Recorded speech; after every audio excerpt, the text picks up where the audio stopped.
this is Jewelyn. Welcome back to the channel. Welcome to episode 2 of 3 for my top 10 plants. Succulent edition. In the video prior to this, if you haven't watched it, I highlight 10 cacti babies that I am in love with, and I know I had a trend of ripsalises. I love epiphytic plants. I love jungle cacti. In today's video, which I just literally changed into a different outfit and moved the background, so give this video a thumbs up. I'm going to be highlighting 10 succulent babies. Stick around for the end of the video where I will be doing another giveaway. In no particular order, maybe some of these plant babies have been in the previous top 10, so it will be a plant update. But I tried to choose a few different ones that are fairly new to the collection that I got this year to spice things up. And also give this video a thumbs up for Jewelyn, like pretty much battling with the ants and mealybugs since I've been back for a couple of days. It's the time of year where all these little bugs, they come out and they just destroy things and they just take over the collection. So if it's not the ants, it's the mealybugs, but I feel like we have it under control for right now. The thing about the channel is that when I do these sit down videos and highlight a bunch of plants, it really gets me to get the plant, inspect the plant, see the condition of the plant. If there's anything I need to take care of it, it would be the perfect time to do it, like today's video. In no particular order, I want to share with you a plant that I got recently for Mother's Day this year. I'm a plant mom, I'm Evie's mom, and one of my plant friends, my Patreon, and my client Sonia, she gifted me, if you haven't watched the video, check it out, very sweet of her. She gifted me a part of her silver spoon mother plant that is living in ground. Obviously, if you watch the channel, I don't have anything in ground, so my channel is based on my collection being housed in planters, and everything living throughout my space is pretty much housed in a planter. I don't have anything in ground, so I wanted to share with you, as I clean up the plant, I wanted to share with you my first baby. Now, I have never propagated from this plant, and I'm actually scared to propagate it just because I don't have much of the plant. It is so gorgeous. Living in a cobalt blue planter, it just looks so good in blue. It pops this nice frosty muted silver spoon. I love calanchoes, calanchos. They're fantastic plants. I have a bunch of them. You probably can see them in the background, and a lot of them come from plant trades or gifted from subscribers and plant friends, so that's also something fun to take note of. I'm trying to think if there was any calanchoe or calanchos that I purchased myself that no, I think most of them are gifted or traded. But this one, oh my goodness, really steals my heart. It lives in the front of my home, so if you haven't watched my summer plant tour, check it out. You will see it amongst the plant babies, and I just love this thing so much. So thank you, Sonia, for a beautiful plant gift. Theme of plant friend, plant babies. This was part of my trade with Sonia, same person, and this is my beautiful dark Aeonium. I love this thing so much. So another plant baby that was part of my plant trade with Sonia is these beautiful Aeoniums that came from her yard. The only thing about Aeoniums is that you constantly have to prune them, so I'm always looking at the underneath of the Aeoniums and just kind of clean them up. I love them a lot. I know whenever I feature my Aeoniums, I've now gotten a lot of you guys to like Aeoniums, which makes me really happy. They just look like beautiful succulent blooms. I mean, how can you not? And if you guys are into dark gardening and like black dark plants, this one is for you. For me, living in Southern California, this is kind of on the rare side. You would maybe see Aeoniums that are green and non-crested before you see crested or darker varieties. Just where I'm from, in my part of the world, that's what I've experienced, and these are not cheap. They are fairly expensive, so if you come across them and you want to add something to your collection, I say pick it up. And it's just, I'm a huge advocate for Aeoniums. I love sharing the Aeonium collective on the channel. I should do another one just because I have so many that I picked up this year. So thank you, Sonia, for a very fun plant trade. And this hasn't been in the collection for too long either. I believe this year I got this. Another plant baby living in the front of the home is my beautiful watch chain. I am a huge fan of cressulas. I love them variegated, I love them neon, I love them tiny, but this is something else. Really, it is something else.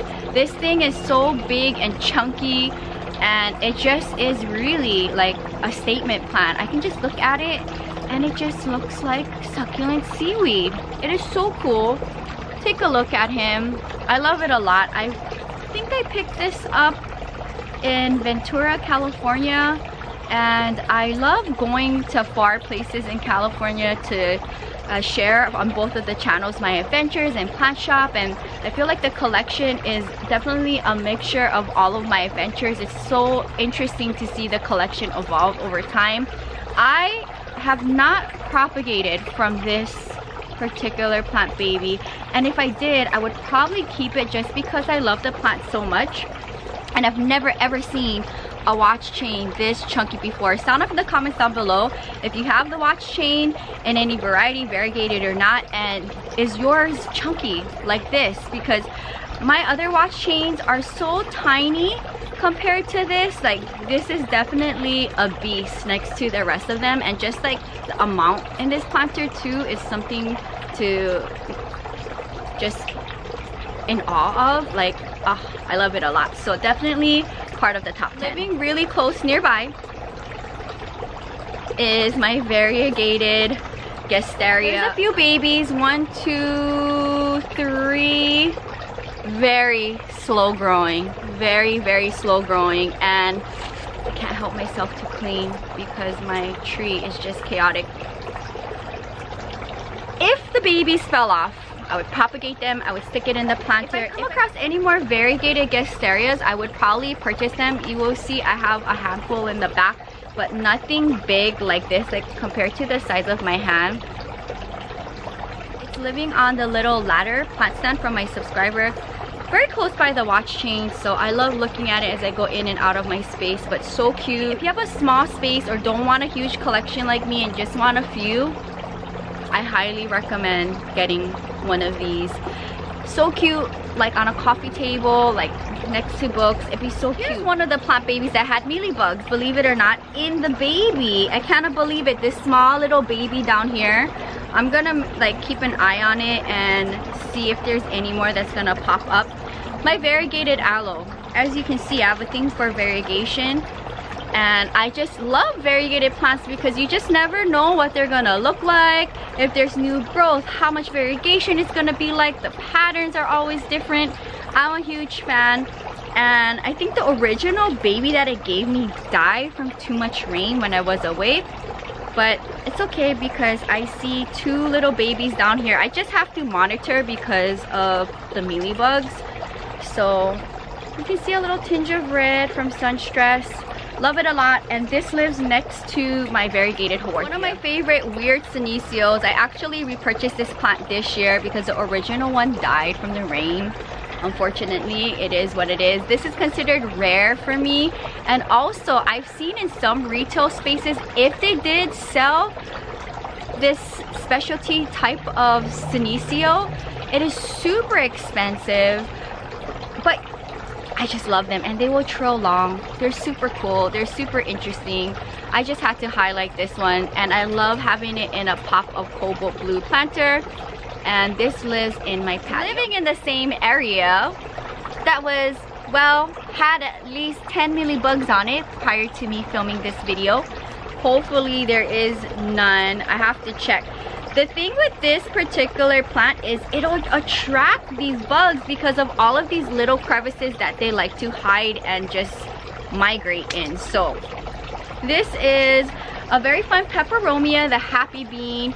My original one is somewhere in here, and the rest was gifted to me from my subscriber in a plant trade. And actually, the original one did not like a lot of rain on it. it died. I was able to survive and keep one, and then the rest is from my subscribers. So I just put them together, and so far so good, minus the mealybug situation.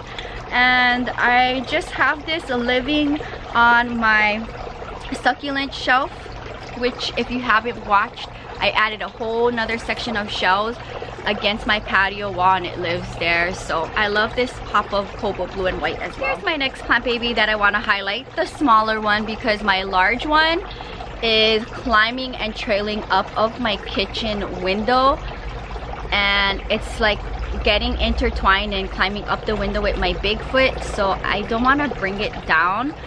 But my newest one, because I love the plant so much, I got another one, is doing really good and living in my patio. This is also a senecio, the wax ivy, and it's variegated. I love it a lot, so I repurchased another one. So this will live in my patio, but geez, the one in my little kitchen island climbing up, I'm trying to think. Obviously it loves living there, but eventually I don't know where I would have it live. But sound off in the comments down below if you have this senecio wax ivy. Do you consider it rare? And if you are interested in senicios, do you gravitate towards like the string ofs or different things like the wax ivy? I love them all. I have the variegated pearls. I have a bunch of senicios back here, but I wanted to at least highlight some new plant babies. And look at all this new growth. I've not actually propagated from this senecio, but if there's any fallouts, I would callus it over and I would probably just stick it back in the soil. So here's another variegated cressula ovata, and I love it a lot. It's living randomly in the forest of sansevieras, or if you want to call them dracaenas, and my original one was probably about the same size, maybe a little bit smaller, but this hasn't been living in my collection too long. I just got it this year, well, over the summer in lockdown, and I love it a lot. I have a few more behind me, maybe you can see them from this point of view. So I do have a thing for cressulas and senicios and aeoniums, so you will see a lot of them throughout the collection. But take a look at this like yummy variegation. It's like a milky creamy white with hints of pink from Sunstress, so love to highlight this plant. My beautiful big crested aeonium. This is the biggest crested baby I've ever had in the collection, and I've hadn't had this one too long. I got it I think the same time as the senicios and the cressula that I just shared, and I'll give it a spin here so you can see this side as I see this girl probably watching me film here. Variegated crested aeonium sunburst, and this is my largest crested aeonium in the collection. Really truly, it is so spectacular. This thing is probably older than me. Crested aeoniums, or just aeoniums in general, you will never find two identical aeoniums. They grow differently, they crest differently, and especially something this big and old, it's very hard to come across. So we'll see what I replace this plant baby with, but this is going to be the number 10 of my top 10 plants. So I hope you guys enjoyed today's video, and let's talk about today's giveaway. Thank you guys so much for hanging out with me on another episode. I love doing giveaways on my plant tours and my top 10 series, and anyone is eligible to enter as long as you have a mailing address. I can ship this to you anywhere around the world. And if you guys been keeping up with me on both of my channels, you know that I've been getting into resin, and preserving the collection has been a very fun avenue of plant life for me. I wanted to give away one of my bookmarks, and I have so many. I'm always creating bookmarks, so they will be similar to one of these, and my collection will be able to travel and be with you no matter where you are in the world. I love preserving my houseplants, like so cute to see them frozen in time, and I love being able to do this for the channel where I can give part of my art and my collection to one of you guys. So my rules are always the same no matter what video or giveaway it is. You have to be subscribed to both of the channels, the main channel and the vlog channel. Be following me on both of my Instagram accounts, my main account and my plant account. Leave a comment down below, city, state, country that you live in, as well as what is your favorite succulent, whether you have it in your collection or not, and I will pick a winner 1 week from the time this video goes live. I will announce it on my plant Instagram, and make sure that your YouTube profile is public. So that is going to wrap up today's video. I hope you enjoyed episode 2 of 3 of my top 10 series for 2020. I will try to do it again before the year ends to wrap up my thoughts for 2020. I love all of my plant babies so much, and I have a huge big space in my heart for cacti, succulent, and houseplants. So I hope you guys enjoyed this video as much as I enjoyed sitting down and sharing with you my current favorites of the hour. I'll see you guys soon. If you're new, welcome to the channel. Subscribe for daily uploads between the main channel Monday to Thursday and the vlog channel Friday to Sunday. You get a video each and every day. Until next time, aloha from Santa Monica, California. Bye.